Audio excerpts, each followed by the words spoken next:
ভাই শুধু এই জবান দিয়ে শব্দ বোমা করে উত্তেজিত করলেই হবে না, আমাদের রাষ্ট্রীয় ক্ষমতা নিব এর ফিকির নিয়ে আমাদেরকে তৈরি হতে হবে, আমাদের জানতে হবে, আমাদের পড়তে হবে, আমাদের শিখতে হবে।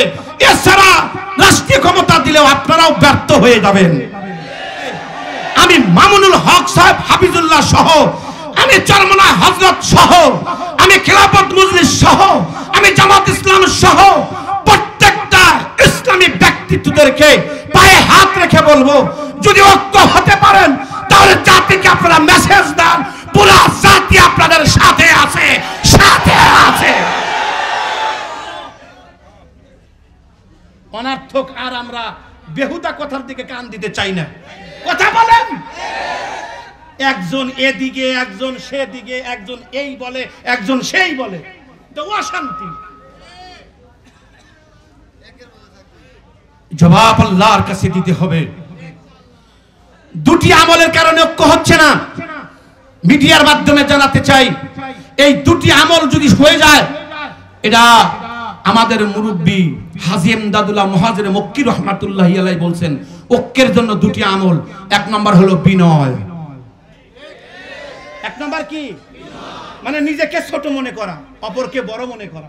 সুবহানাল্লাহ। কোন করতে গোলাম হয়ে থাকবো, যে দলই করুক এটাকে মাইনাস আর বাইপাস করে করেন না, এটারে লইয়া করেন, আমরা সাথে আছি। কথা বলেন, আমরা রাগী কখন? দুই নাম্বারই করেন যখন। আমরা কারো বিরোধী না, আমরা কারো শত্রু না। এই দায়িত্ব আমাদের দিবেন কেন?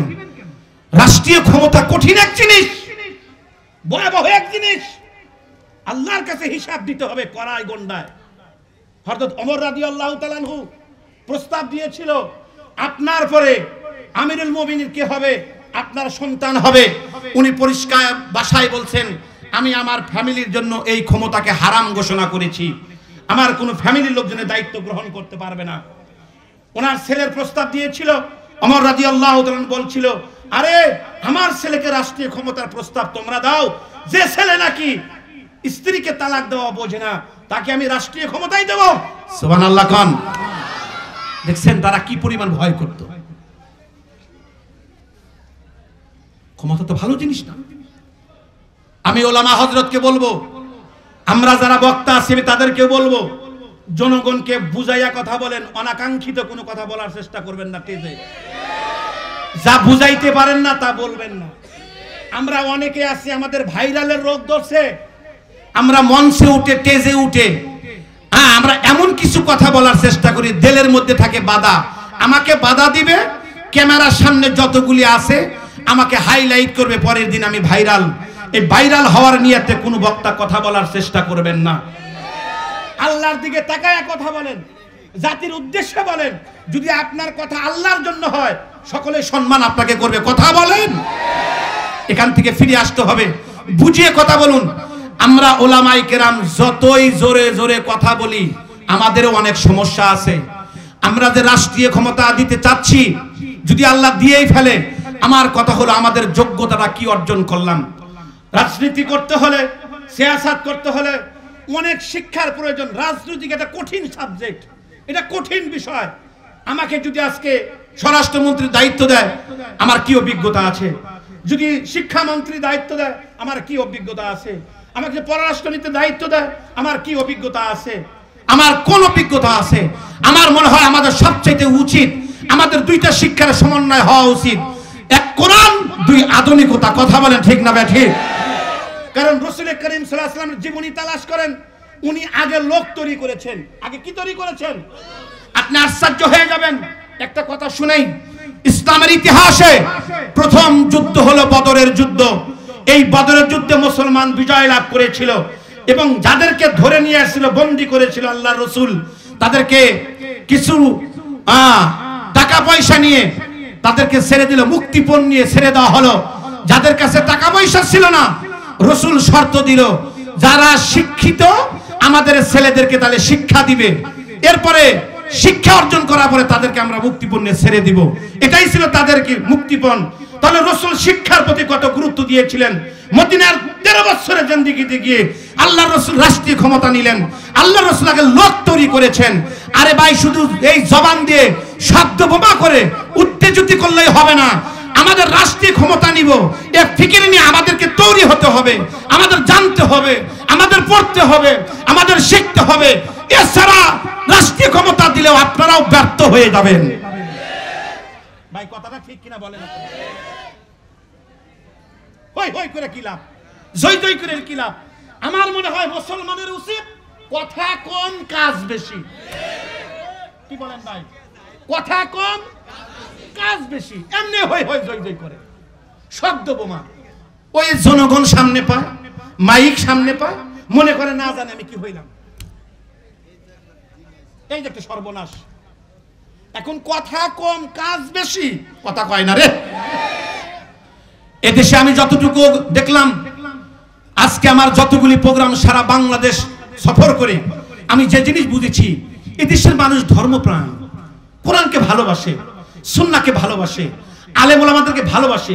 এদেশের মানুষ তারা রাতকে রাত জেগে আমাদের সামনে ভাবে বসে থাকতো না। কিন্তু এদেশে ইসলামী হুকুমত কায়েম হয় না কেন? আপনি কি কোনোদিন চিন্তা করেছেন? কোনোদিন একটু গবেষণা করেছেন? কোনোদিন কি নিজ থেকে একটু ভেবেছেন? দেখেন, এদেশে তাবলিগ জামাতের ঘাঁটি, এদেশে পীর মুরিদের ঘাঁটি, এদেশে কওমি মাদ্রাসার ঘাঁটি, আলিয়া মাদ্রাসার ঘাঁটি, পীর মাশায়েখের ঘাঁটি, টুপিওয়ালার ঘাঁটি, ইমাম মুয়াজ্জিনের ঘাঁটি, মসজিদের ঘাঁটি। অথচ এ দেশে ইসলামী হুকুমত কায়েম হয় না। কারণ কি? দুটি আমলের কারণে এদেশে ইসলামী হুকুমত কায়েম হচ্ছে না। আজকে মিডিয়ার মাধ্যম দিয়ে আমি সকল ইসলামিক দলের নেতৃবৃন্দ তথা আমিরদের কাছে আমি বার্তা পৌঁছাইতে চাই, এদেশে যদি ইসলাম প্রতিষ্ঠা না হয়, প্রত্যেকটা ইসলামিক রাজনৈতিক দলের প্রত্যেকটা আমিরকে তার জবাবদিহিতা আল্লাহর কাছে আপনাদেরকে দিতে হবে। বলে কেন? বলে আপনারা ঐক্য হতে পারেন নাই, আপনারা আজকে বিচ্ছিন্ন হওয়ার কারণে জনগণ আমরা বিচ্ছিন্ন হয়ে পড়েছি। এই জবাব আল্লাহর কাছে আপনাদেরকে দিতে হবে। আমি মামুনুল হক সাহেব হাফিজুল্লাহ সহ, আমি চরমনা হযরত সহ, আমি খিলাফত মজলিস সহ, আমি জামাত ইসলাম সহ প্রত্যেকটা ইসলামী ব্যক্তিত্বদেরকে পায়ে হাত রেখে বলবো, যদি ঐক্য হতে পারেন তাহলে জাতিকে আপনারা মেসেজ দেন, পুরো জাতি আপনাদের সাথে আছে, সাথে আছে।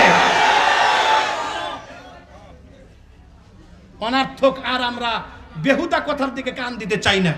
কথা বলেন, একজন এদিকে, একজন সেদিকে, একজন এই বলে, একজন সেই বলে, তো অশান্তি। জবাব আল্লাহর কাছে দিতে হবে। দুটি আমলের কারণে ঐক্য হচ্ছে না। মিডিয়ার মাধ্যমে জানাতে চাই, এই দুটি আমল যদি হয়ে যায়, এটা আমাদের মুরব্বী হাজী ইমদাদুল্লাহ মুহাজির মক্কি রাহমাতুল্লাহি আলাইহি বলছেন, ঐক্যের জন্য দুটি আমল। এক নম্বর হলো বিনয়।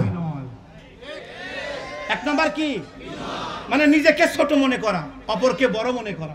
সুবহানাল্লাহ কোন না, এই দায়িত্বের উপযুক্ত আমি না, আপনি হন। উনি বলবেন না না আমি না, আপনি হন। আর একদম না, আল্লাহর রাস্তায় মাপ চাই, এটা সম্ভবই না, আপনি হন। কথা বলেন, এটা হলো বিনয়। দুই নম্বর আমল হলো আত্মত্যাগ। কথা বলেন, দেশ, মানবতা, ইসলাম, এই তিনটা কারণে যে কোনো ত্যাগ স্বীকার করতে প্রস্তুত থাকতে হবে। দেশ, মানবতা, ইসলাম, এই তিনটার জন্য যে কোনো ত্যাগ স্বীকার করতে কি থাকতে হবে? প্রস্তুত থাকতে হবে। এর জন্য যদি আমিরত্ব ছেড়ে দিয়ে জনগণের কাতারে দাঁড়াতে হয়, তাও দাঁড়াতে হবে। তাহলে ঐক্য সম্ভব, না হলে সম্ভব না। কথা বলেন। আল্লাহর ফজল ও করমে আমার রাজনৈতিক লিডার পীর সাহেব চরমনাই এটা বাস্তবায়নের জন্য দৌড়াইতেছে, চেষ্টা করতেছে। দোয়া করেন, আমরা রাষ্ট্রীয় ক্ষমতায় যাই আর না যাই ওটা আল্লাহর হাতে, আল্লাহর ব্যাপারে। যতই চিল্লাই, আল্লাহ যারে নিবে সেই যাবে। কি কথা ঠিক না ঠিক? তবে আমরা যেন ঐক্য থাকতে পারি। কথা বলেন, আমরা যেন কি থাকতে পারি? আল্লাহ পাক তৌফিক দান করেন, আমিন বলেন। মুসলমান ভাইরা আমার, কথা আমার শেষ। রব্বি কারীম বলেন, তোমাদেরকে আমি একটি আমলের বিনিময়ে তিনটি পুরস্কার তোমাদেরকে দিতে চাচ্ছি। এক নম্বর আমলটা হলো ইমতাত্তাকুল্লাহ, তোমরা সকল গুনাহকে বর্জন করো। এই যে শুরু হইলো, কিন্তু অল্প সময় শেষ। কষ্ট হইতেছে নাকি আপনাদের?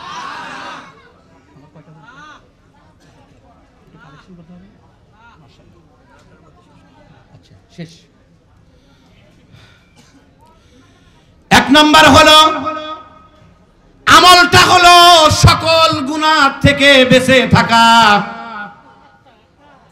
রব্বে কারীম বলেন তোমরা যদি গুনাহ থেকে বেঁচে থাকতে পারো তাহলে তোমাদের প্রথম নাম্বার পুরস্কার ইয়াজআল লাকুম ফুরকান,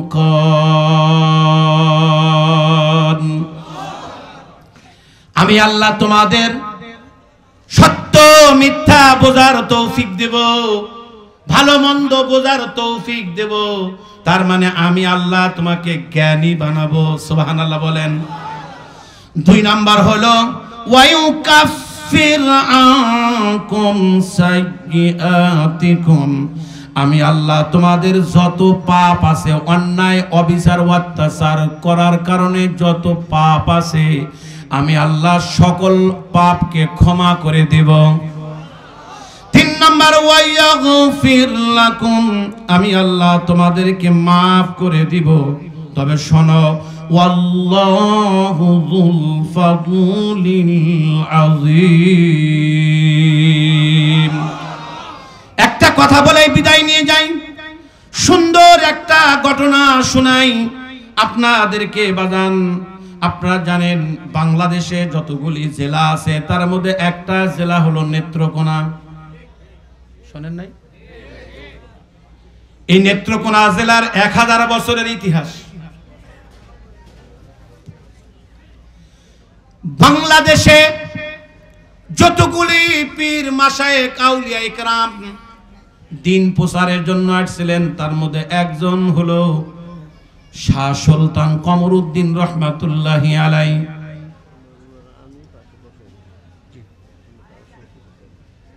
ঠিক আছে, সময় শেষ। হ্যাঁ,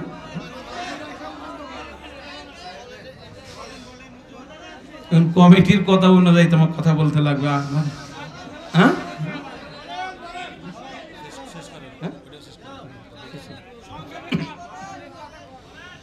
শাহ সুলতান কমরউদ্দিন আল্লাহর ওলি ছিলেন।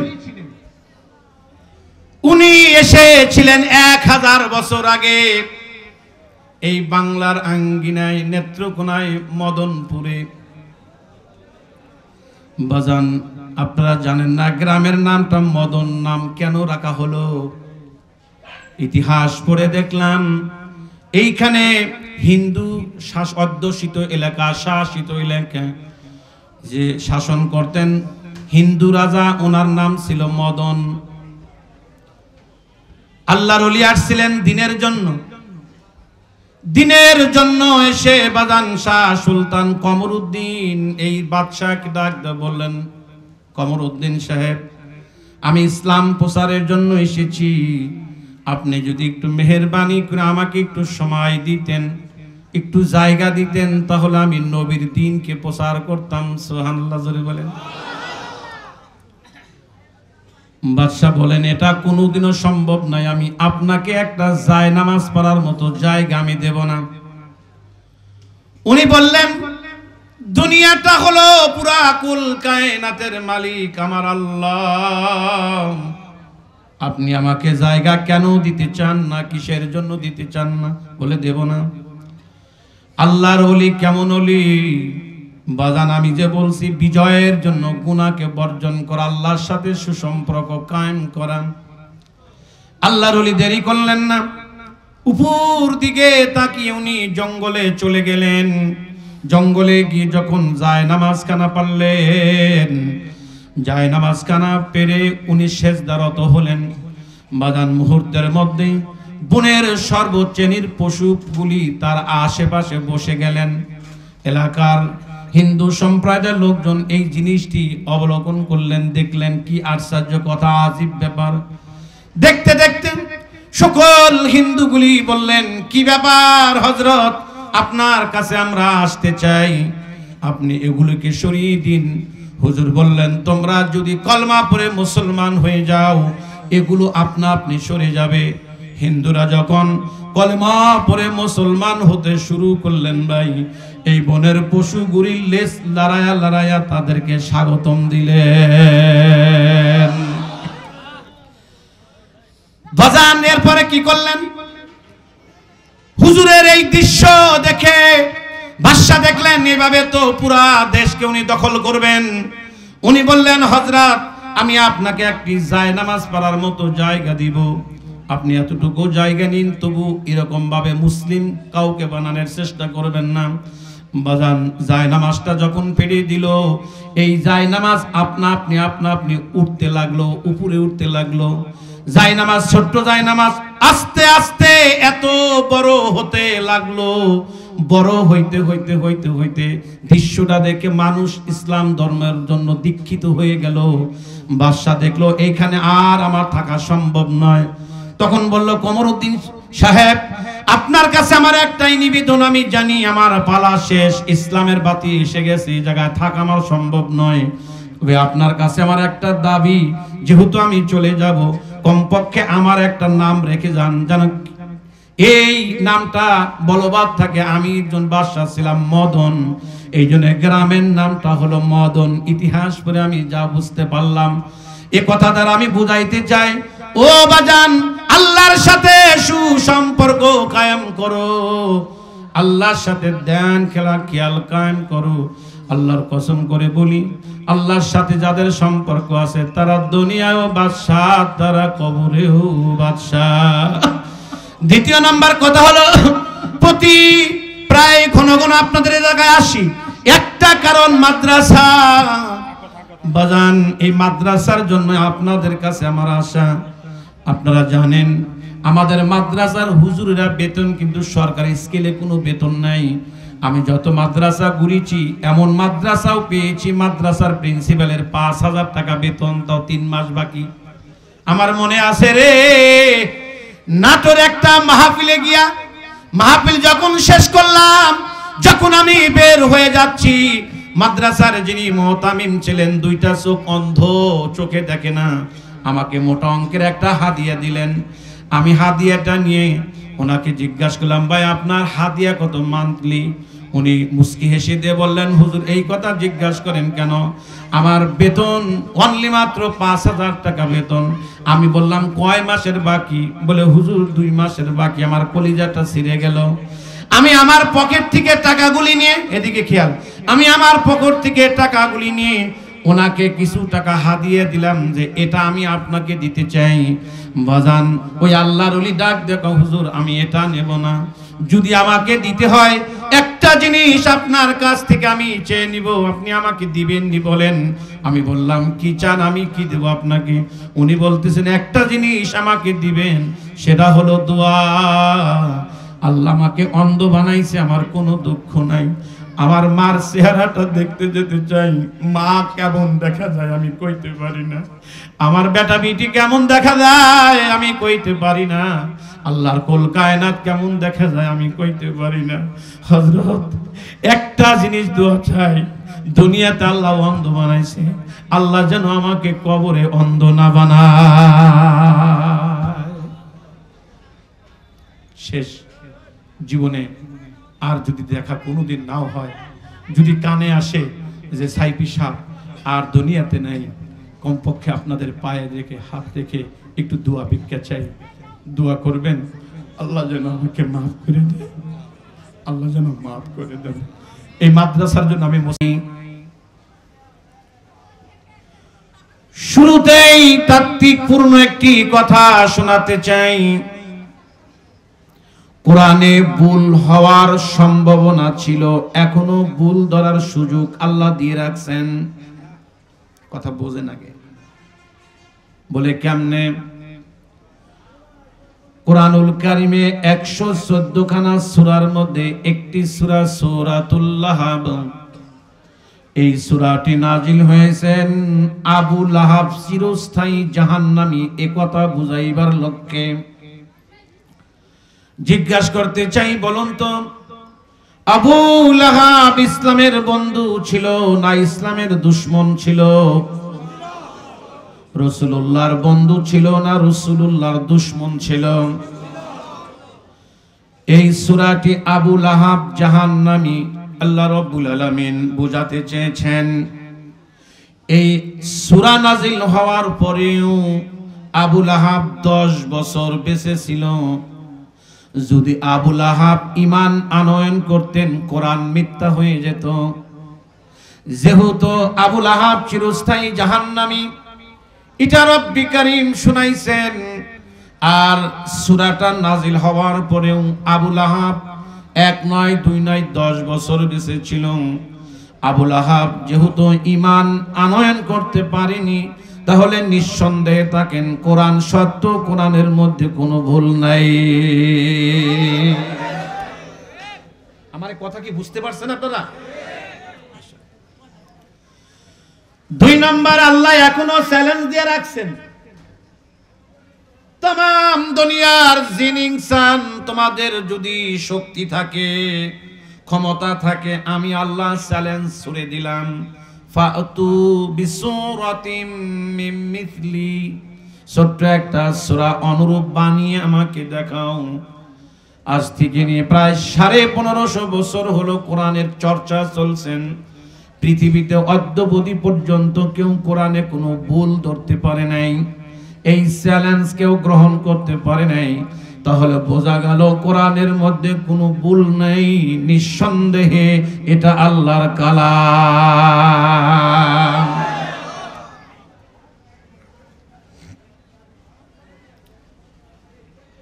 মুসলমান ভাইরা আমার, দিল দিয়ে বুঝবেন, কথাগুলি বুঝবেন, আর চোখ দিয়ে জোর জোর জোর জোর করে পানিগুলি ছেড়ে দিবেন।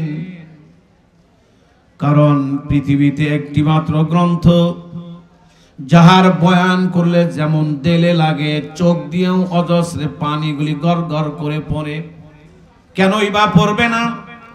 পুরাটা কোরআনুল কারীম হলো আল্লাহ পাকের পক্ষ হইতে বান্দার প্রতি প্রেমের প্রেমপত্র, প্রেমের চিঠি। কি মজার কথা! রব্বে কারীম বলেন, কুরআনুল কারীমের ভিতরে আল্লাহ নিজে প্রস্তাব দিয়েছেন, কুল ইন কুনতুম তুহিব্বুনাল্লাহ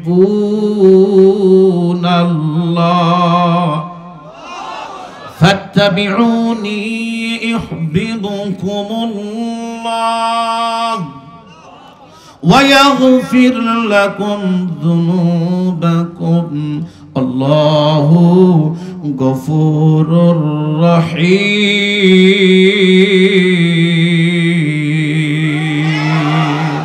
হাত উঁচু করে বলবেন না? আরো জোরে বলেন। মোহাব্বতের একটা ডাক দেন, আল্লাহ। আবার বলেন, কি সুন্দর প্রস্তাব। ওগো রাসূল, আপনি বলে দেন, আমি আল্লাহ আপনার মাধ্যমে আমার বান্দার সাথে প্রেম করতে চাই।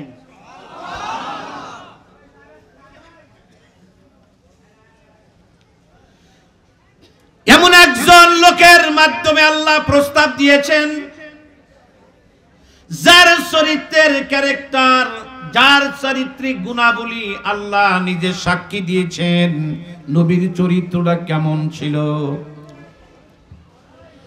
যার জীবনে একটা মিথ্যাকেও প্রমাণ করতে পারে নাই। কথা বলেন। যেই নবীর চরিত্রটা কেমন আল্লাহ নিজে বলছেন, নুন ওয়াল কলমি ওয়া মা ইয়াসতুরুন মা আতা বিনি'মাতি রাব্বিকা বিমাজনুন ওয়া ইন্না লাকা লাআজরান গায়রা মামনুন وإنك لعلى خلق عظيم। আমার নবীর চরিত্র হলো খুলুকে আযীম। নবী রাহমাতাল লিল আলামিন, নবী সাইয়্যিদুল মুরসালিন। আমার নবী শেষ নবী, নবীর পরে কোনো নবী নাই। কিন্তু দুঃখজনক হলেও সত্য, স্বাধীনতার পর থেকে নিয়ে প্রায় 54 বছর আমাদের মাঝখান থেকে হারিয়ে গেল। বাজান, একটি কথাই শুধু বাংলার সংসদের কাছে আমরা দরখাস্ত করেছিলাম, আমাদের চাওয়া পাওয়া হলো সংসদে একটা আইন হোক, নবীর পরে কোনো নবী নাই। এটা দল বল নির্বিশেষে মুসলিম হিসাবে সকলেরই দাবি। কথা বলেন না, কথা বলেন না, সবাই মুসলমান হিসেবে দাবি। কারণ আমরা দল যেটাই করি, স্বাধীন দেশ একটি করতে পারেন, আপনার এখতিয়ার আছে, আপনার স্বাধীনতা আছে। কিন্তু যে যে দলই করি, নবীর বাইরে যাওয়ার কোনো সুযোগ নাই। আপনারা কি আমার সাথে একমত নাকি? আবার আলহামদুলিল্লাহ, আমরা চেয়েছিলাম,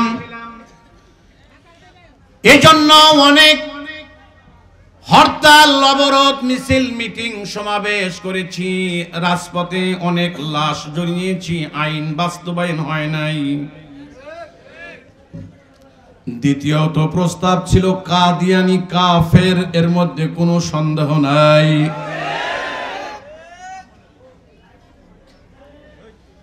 কাদিয়ানি শুধু কাফের নয়, কাদিয়ানি এমন কাফের যার মধ্যে সন্দেহ নাই, কাদিয়ানি টাটকা কাফের, ভিআইপি কাফের। কথা বলেন, কেন কাফের? তারা বলে আমার নবীর পরে তাদের গোলাম আহমদ নাকি দ্বিতীয় নবী। যারা এ কথা বলে তারা মুসলমানের খাতায় তাদের নাম থাকতে পারে না। জোরে বলেন ঠিক না বেঠিক? কিন্তু অদ্যাবধি পর্যন্ত আজকে আইনটাও হলো না। ঢাকাবাসীর কাছে আমার গ্রাম অঞ্চল থেকে এসে আপনাদের পা ধরে একটি মিনতি করব, একটি দরখাস্ত করে যাব আপনাদের কাছে। যেহেতু আপনারা রাজধানীর মানুষ, আপনারাই তো আমাদেরকে বুঝাবেন। গ্রাম থেকে এসে আপনাদেরকে আমি কি বুঝাবো? তারপরেও আপনাদের দুটি পা ধরে মিনতি করি, আগামী দিনে যেহেতু সময় একটা অবস্থা আল্লাহ তৈরি করে দিয়েছেন, আল্লাহ একটা মাঠ পরিস্থিতি পরিবেশ তৈরি করে দিয়েছেন, আগামীতে যে আসুক তাদেরকে নির্বাচনী ইশতেহারে ঘোষণা থাকতে হবে, আমরা ক্ষমতায় গেলে নবী শেষ নবী কাদিয়ানীদেরকে কাফের ঘোষণা করব। যদি ইশতেহারে ঘোষণা না থাকে আমরা তাদেরকে সমর্থন করব না।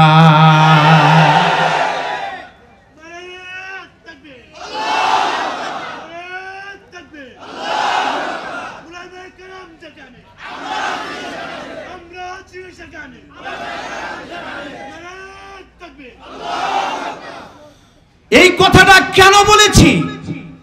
বলার একটাই কারণ হলো, যে দেশে 95% মুসলিম, আমেরিকা হলে হয়তো বলতাম না, যে জায়গায় 95% মুসলিম, আমার সবাই তো মুসলিম, যারা বিএনপি করে তারাও মুসলিম, আওয়ামী লীগ মেজরিটি মুসলিম, জামাত মুসলিম, তাবলীগ মুসলিম, চরমনাই মুসলিম, তাবলীগ মুসলিম, 95% মুসলিম এদেশে নবীর সম্পর্কে আর নবীর পক্ষে আইন হবে না, এটা মানা যাইতে পারে না।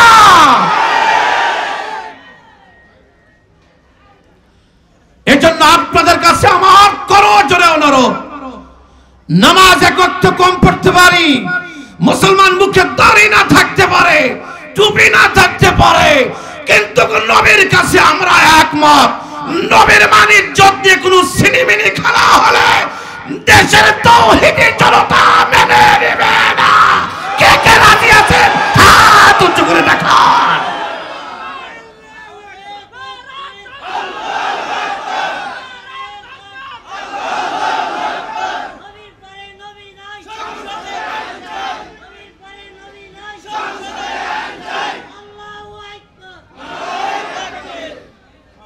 আল্লাহ পাক আপনাদেরকে কবুল করেন, আমিন বলেন। আল্লাহ শুকর, সারা বাংলাদেশে সুন্দরভাবে এখন কথা বলার সুযোগ পেয়েছি, আলহামদুলিল্লাহ বলেন। এটা আল্লাহ শুকর। মুসলমান ভাইরা আমার কথাগুলি দিল দিয়ে বুঝবেন। কষ্ট হচ্ছে না তো আপনাদের? আমি যতক্ষণ কথা বলবো শুনবেন তো ইনশাআল্লাহ? এরপরে আরো প্রখ্যাত কিছু ওয়াইজ আছে, তারাও কথা বলবে। এই জন্য আমিও তো বেশি বলবো না, এই এক ঘন্টার মতো নিয়ত করেছি আর কি, বাকি আল্লাহর ইচ্ছা। ইনশাআল্লাহ সুন্দর পরিবেশ যেহেতু পেয়েছি, তো ইনশাআল্লাহ কথা বলার যতটুকু আল্লাহ বলায় আমি বলার চেষ্টা করব। বলেন ইনশাআল্লাহ। মুসলমান ভাইরা আমার কথাগুলি খুব দিলের কান্দে বুঝবেন। কুরআনুল কারীম এমন একটা কিতাব যার মধ্যে কোনো সন্দেহ নাই। এই কুরআনুল কারীমে আল্লাহ ৬৬৬৬ আয়াত দিয়ে আমাদেরকে গন্তব্যস্থানে পৌঁছার একটা ব্যবস্থা করে দিয়েছেন। বলে হুজুর গন্তব্যস্থান কোনটি? মুসলমানের গন্তব্যস্থান হলো জান্নাত। এই দুনিয়াটা মূলত আমাদের আসল বাড়ি নয়। এই দুনিয়াটা থাকার কোনো ওয়ে নাই, কোনো সুযোগ নাই। কথা বলো। আল্লাহ তুমি আমার ওয়াজ কবুল করো। দুনিয়াটা আসল বাড়ি নয়, দুনিয়াটা হলো খেলাধুলার ঘর। আল্লাহ আল্লাহ। দুনিয়ার সংজ্ঞা এবং তারিফ করতে গিয়ে আল্লাহ বলেন ওয়ামা হাযিহিল হায়াতুদ দুনিয়া ইল্লা লাহবু ওয়া লাইব ওয়া ইন্নাদ দারাল আখিরাতা লাহিয়াল হায়াওয়ান।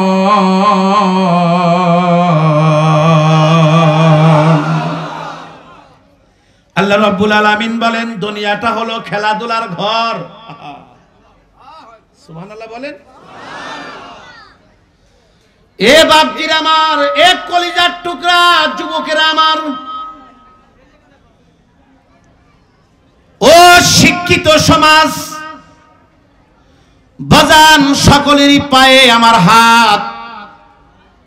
যদি বলেন হুজুর নিচে এসে পা ধরে ধরে বলেন, তাও আমি রাজি। বোঝেন দুনিয়াটা আসল বাড়ি নয়, দুনিয়াটা হলো খেলাধুলার ঘর। মালিক কুদরতি জবানে আফসোস করে বলেন লাউ কানু ইয়ালামুন। আহারে বান্দারা যদি জানতো দুনিয়াটা আসল বাড়ি না, খেলাধুলার ঘর। আল্লাহ পাক কেন খেলাধুলার ঘর বললেন? পৃথিবীতে দুটি খেলা মানুষের কাছে বড় প্রিয়। এক নম্বর হলো ক্রিকেট, দুই নম্বর হলো ফুটবল। আমি ক্রিকেট সম্পর্কে খুব একটা ভালো জানি না, আমি ফুটবল সম্পর্কে মোটামুটি আমার একটা ধারণা আছে। এই ফুটবল খেলার মাঠে যতগুলি প্লেয়ার খেলা করে, যতগুলি দর্শক খেলা দেখে, প্রত্যেকটা দর্শকের মুখে দুটি শব্দ বেশি উচ্চারিত হয়। একটা হলো গোল আর একটি হলো ইশ। একটা হলো আর একটা হলো ইশ। আচ্ছা, গোল আর ইশ কেন উচ্চারণ হয় এটা বুঝতে পারছেন তো? না ব্যাখ্যা করে বলতে হবে? একটু সুন্দর করে বুঝায়। ধরুন এইটা বার, এখানে গোলকিপার থাকে না? আচ্ছা, বলটা ভিতরে ঢুকে গেল, কি হলো? 2-4-5 গ্রাম দূরে থেকে শোনা যায় বেটারা কাজ করছে। আর বলটা ভিতরে না ঢুকে বলটি যখন একটু উপর দিয়ে যায় তখন বলে কি? তার মানে কি? কাজ হইল না। গোল আর ইশ, এই দুটি শব্দ বলতে বলতে বলতে বলতে 90 মিনিট শেষ, খেলা শেষ। কেউ হাসতে হাসতে বাড়ি যায়, কেউ কাঁদতে কাঁদতে বাড়ি যায়। ঠিক বাজান দুনিয়াটা এমনই। বানাও বাড়ি, বানাও ঘর, লাগাও টাইলস, লাগাও এসি, বিজনেস টাকা বাড়াও, যে প্রকারে হোক অ্যাকাউন্টে টাকা বাড়াও।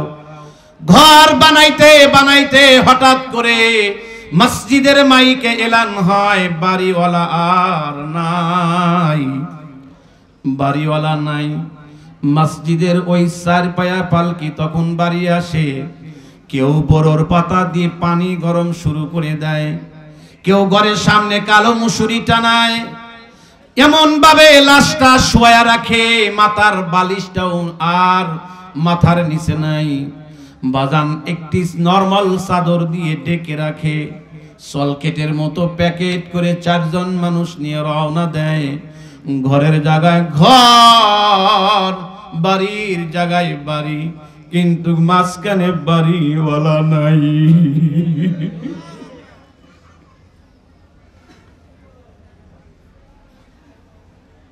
আমি আপনাদেরকে পা ধরে বলবো, এই 2 দিনের জিন্দেগির জন্য ধোকায় পড়বেন না, ধোকায় পড়বেন।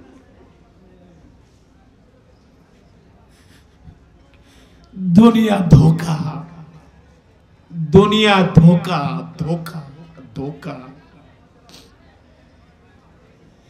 আমার বুঝে আসে না, বুঝে আসবেই বা কেমনে? আল্লাহ নিজেই আফসোস করছেন, লাউ কানু ইয়ালামুন।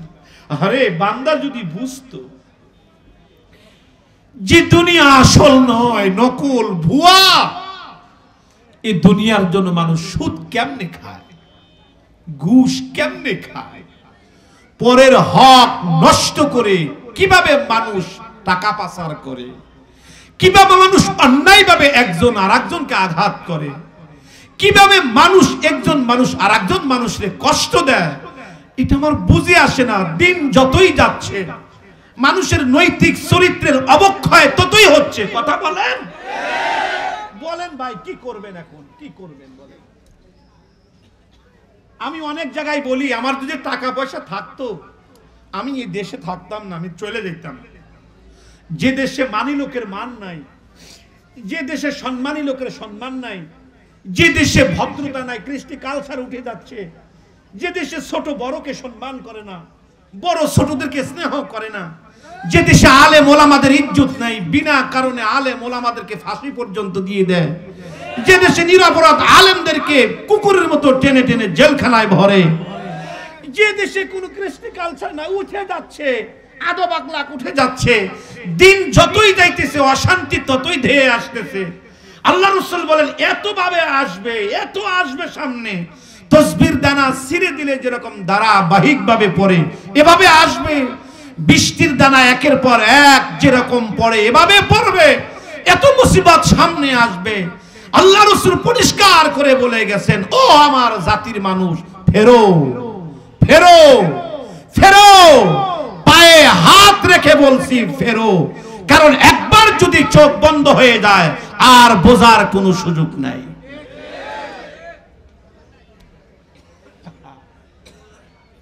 কি আজিব! আয় কাবার মালিক, আর পারি না মালিক, আমাদের কথা আর কেউ শোনে না মালিক, আমাদের কথা কেউ শোনে না মালিক, আমাদেরও তো সেই ঈমান সেই আমল নাই মালিক। আমাদের বুজুর্গানে দিন এত সুর সার দিয়ে বয়ান করতেন না। খাজা মুঈনুদ্দিন চিশতি উনি রাস্তা দিয়ে হেঁটে যাইতেন, ওনার চেহারা দেখে 90 লক্ষ কাফের ইসলাম কবুল করেছিল। আর আমরা ওয়াজ করে একজন মানুষকে নামাজি বানাইতে পারি না, এটা আমাদের দুর্বলতা মালিক, তুমি ইহসান করো মালিক।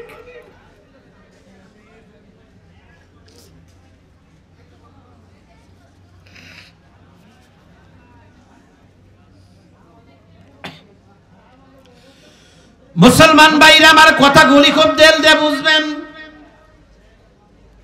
হতে পারে এটাই জীবনের শেষ মাহফিল, হতে পারে এটা আমার জীবনের শেষ বয়ান, জীবনে আর দেখা নাও হতে পারে, আপনাদের চেহারাগুলি দেখার সুযোগ নাও হতে পারে।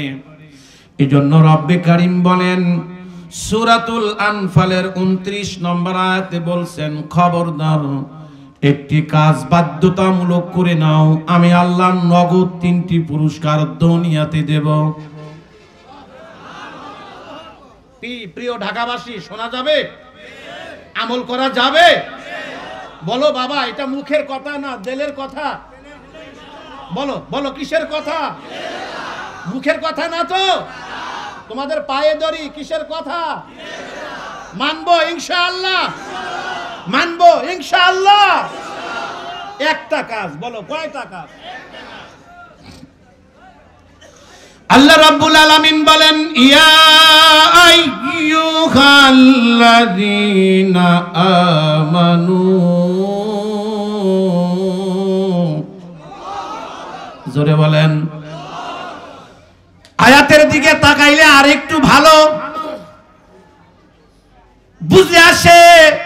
রব্বে কারীম এই আয়াতের ভিতরে ইয়া আইয়ুহান নাস বলে নাই। কুরআনুল কারীমের মধ্যে যে জায়গায় ইয়া আইয়ুহান নাস বলছেন, সে জায়গায় তামাম দুনিয়ার সকল মানুষকে আল্লাহ বুঝিয়েছেন। যে জায়গায় নাস বলেছেন, সব মানুষ তার মধ্যে দাখিল। কুরআনুল কারীমের মধ্যে যেই জায়গায় ইয়া আইয়ুহাল কাফিরুন বলছেন, শুধু সে জায়গায় কাফেরদেরকে আল্লাহ উদ্দেশ্য করে বলছেন। যেই জায়গায় আল্লাহ রাব্বুল আলামিন ইয়া আইয়ুহাল্লাযীনা আমানু বলছেন, সেই জায়গায় শুধু আল্লাহ ঈমানদারকে লক্ষ্য করে বলছেন। আল্লাহ পাক এই জায়গায় শুধু ঈমানদারদেরকে বলছেন। আল্লাহু আকবার, জোরে বলেন। ঈমানদারকে আল্লাহ কত ভালোবাসেন, কেনই বা বাসবেন না? অন্য আয়াতের মধ্যে আল্লাহ বলেন, আল্লাহু ওয়ালিয়ুল্লাযীনা আমানু ইখরিজুহুম মিনাজ-যুলুমাতি ইলান-নূর।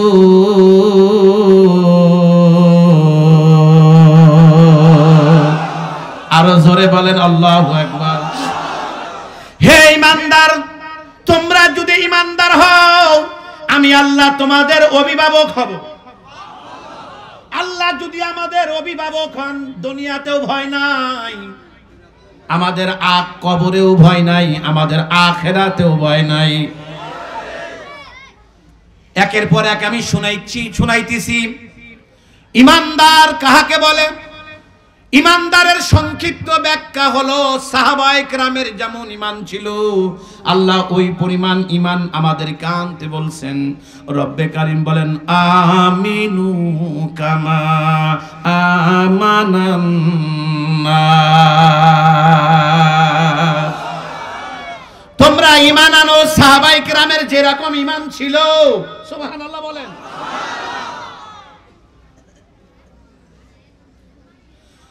সাহাবায়ে কেরামের ঈমান ছিল 5টি বস্তুর সমষ্টির নাম। 1 নাম্বার হলো আকীদা, 2 নাম্বার হলো ইবাদত, 3 নাম্বার হলো মুআমালাত, 4 নাম্বার মুআশারাত, 5 নাম্বার হলো আখলাক। এজন্য সাহাবায়ে কেরাম অস্ত্রের বলে যুদ্ধের ময়দানে জয় লাভ করে নাই। মুসলমান সাহাবায়ে কেরাম সংখ্যায় কম ছিল, যা ছিল সব আল্লাহর সাথে সুসম্পর্ক ছিল। কথা বলে না কেন? তোমরা একটু ভালো করে বোঝো, 95% মুসলমান বাংলাদেশে। আজ পর্যন্ত এই দেশে কোরআন সুন্নাহর আইন বাস্তবায়ন হয় নাই, অথচ আমরা বলে বেড়াই 95% মুসলমান। এই কথাটাও ভুয়া। কথা বলো, এ কথাও কি ভুয়া? 95% মুসলমান কই পাইবেন আপনি?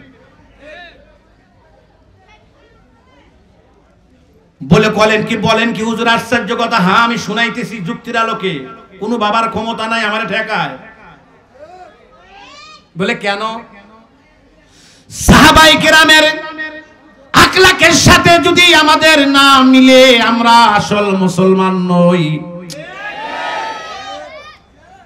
সাহাবায়ে কেরামের আকীদা সহি শুদ্ধ ছিল, সাহাবায়ে কেরামের ইবাদত ছিল, নামাজ ইবাদত, পর্দা ইবাদত, হালাল খানা ইবাদত, সুন্নাত তরিকায় চলা ইবাদত, সকল গুনাহ থেকে বেঁচে থাকা ইবাদত। জিজ্ঞাসা করতে চাই, আমার বাংলাদেশে 95% মুসলমানের মধ্যে দুই একজন বেনামাজি আছে না নাই? তবে ঢাকা শহরে গাজীপুরে নাই, বেনামাজি আছে, এই মাহফিলের মধ্যেও আছে। বুয়া, সব বুয়া। যে মুসলমান নামাজ না পড়ে এটা আবার মুসলমান হয় কেমনে? নাকি ভুল কইতেছি নাকি? আচ্ছা, নামাজ বাদ দিলাম, জিজ্ঞাসা করতে চাই আপনাদের গাজীপুরে কি দুই একজন সুদখোর আছে? এটা আছে?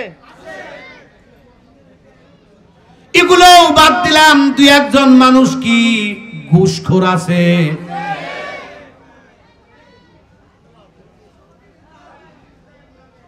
এরপরে বাংলাদেশে কি দুই একজন চোর আছে?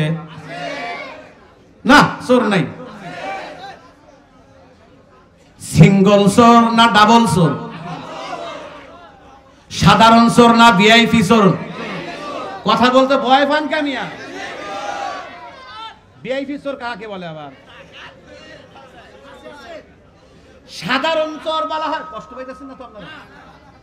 সাধারণ চোর বলা হয় যারা জুতা চুরি করে, গ্রামের ভাষায় বলা হয় ছেঁচড়া চোর।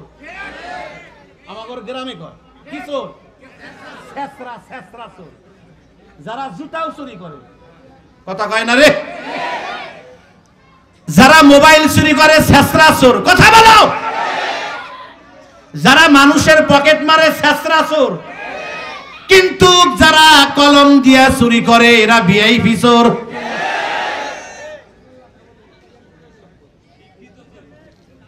যদি পকেট থেকে মোবাইল নেয়, মানি ব্যাগ নেয়, কয় টাকায় নিবে? যদি ঘরে ঢুকে চোর চুরি করে, কত টাকার কোন টাকায় চুরি করবে? কিন্তু কোন চোর যদি কলম দিয়া চুরি করে, কি পরিমাণ করতে পারে? কথা কয় না?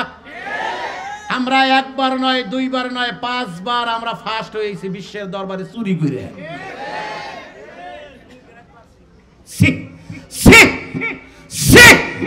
সকল ঘৃণা তোদের উপরে, সকল থুথু তোদের উপরে।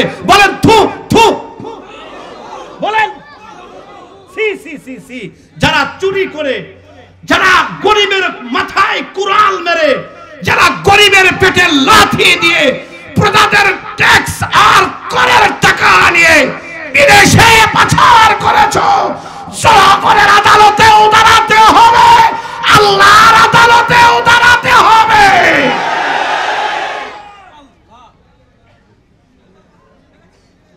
আজকে বাংলাদেশের অধিকাংশ মানুষ, সব মানুষগুলো প্রায় 2,75,000 টাকা ঋণ।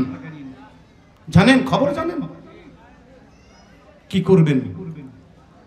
অসহায় জাতি আমরা। প্রতিদিন 2 রাকাত নফল নামাজ পড়ে জাতির জন্য দোয়া করেন। এই আমলটা কি করা যাবে না রে ভাই? খালি হই হই করেন না, ঝই ঝই করিয়েন না। এখন শেষ রাতে 2 রাকাত করে নামাজ পড়েন জাতির জন্য। আমার এই আমল আছে ইনশাআল্লাহ। রোজা থেকেও দোয়া করি, আল্লাহ রাষ্ট্র ক্ষমতা আমাদের দরকার নাই, তবে হ্যাঁ যাদেরকে দিবা তাদেরকে তুমি নিজে গড়ায় আল্লাহ আমাদের রাষ্ট্র পরিচালনা তৌফিক দান করো। ভাই, আমাদেরকে কেউ বিরোধী মনে করবেন না। আমরা আলেম উলামারা কারো বিরোধী নই, না আওয়ামী লীগের, না বিএনপির, না অন্য কোন দলের। আমরা আপনাদের বিরোধী নই।